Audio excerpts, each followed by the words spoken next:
Somos Yeldu, venimos dende Asturias e facemos música celta.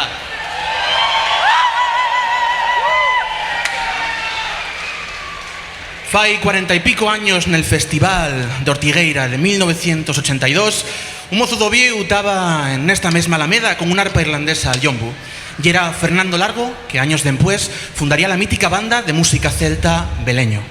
Pois Fernando foi el compositor de la tema que acabamos de tocar agora mesmo, en homenaxe a la impronta que deixou en xente como nós e de xuro en xente como vos.